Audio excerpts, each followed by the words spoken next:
یہ ہے انٹارکٹیکا، جو کہ صدیوں سے انسانوں کی پہنچ سے دور ہے اور ان کے لیے یہ ایک بڑی مسٹری رہا ہے، چاہے وہ بلڈ واٹر فالز ہوں، مسٹریز اینیملز ہوں یا لیکس ہوں یا پھر برف کے نیچے دبے ہوئے شہر ہوں۔ انٹارکٹیکا کے بارے میں کئی ایسی مسٹریز ہیں جن کا آج بھی کوئی سراغ نہیں لگایا جا سکا۔ انٹارکٹیکا وہ واحد پلیس ہے جہاں کوئی انسان نہیں رہتا، کیونکہ یہاں پر ٹیمپریچر -90 ڈگری سینٹی گریڈ رہتا ہے۔ اس کے ساتھ یہاں پر 300 کلومیٹر پر آور کی سپیڈ سے برف کے طوفان بھی آتے ہیں۔ اس طرح انٹارکٹیکا دنیا کا وہ واحد ڈرائی کوآرڈینیٹ پلیس ہے، اتنا ڈرائی کہ اسے ڈیزرٹ بھی کہا جاتا ہے، کیونکہ یہاں پر 51 ملی میٹر بارش ہوتی ہے۔ اس کے باوجود بھی پچھلے کئی سالوں سے یہاں پر بہت سے ممالک انٹارکٹیکا کا کنٹرول لینے کی کوشش کر رہے ہیں۔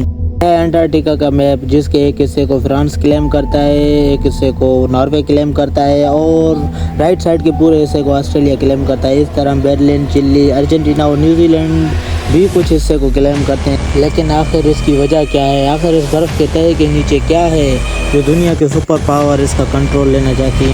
آج ہم جا رہے ہیں انٹارکٹیکا کی پوری ہسٹری کی کھوج لگانے۔ آخر اس کو کس نے دریافت کیا؟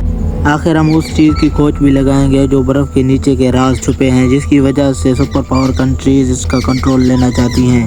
کیا آخر اس انٹارکٹیکا کو کس نے ڈسکور کیا؟ Depends on who you are asking۔ British کہتے ہیں انٹارکٹیکا کو ہم نے ڈسکور کیا تھا، جبکہ رشین کہتے ہیں کہ پہلا قدم انہوں نے رکھا، جبکہ انٹارکٹیکا کا ذکر گریک فلسفر ایرسٹوٹل نے کیا تھا، جبکہ اس نے کہا تھا زمین گول ہے، نارتھ پول اور ساؤتھ پول ایک دوسرے کے مرر امیج ہیں۔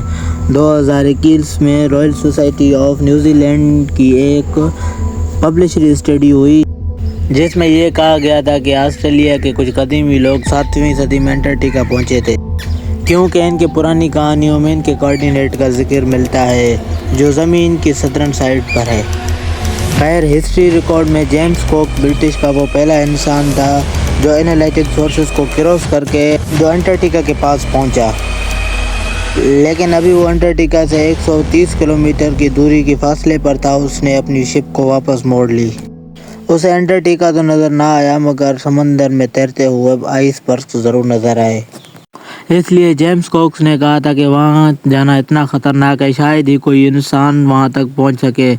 تو جیمز کوک کے بعد بہت سے لوگوں نے انٹارکٹیکا ڈسکور کرنے کی کوشش کی، مگر وہ ناکام ہی رہے۔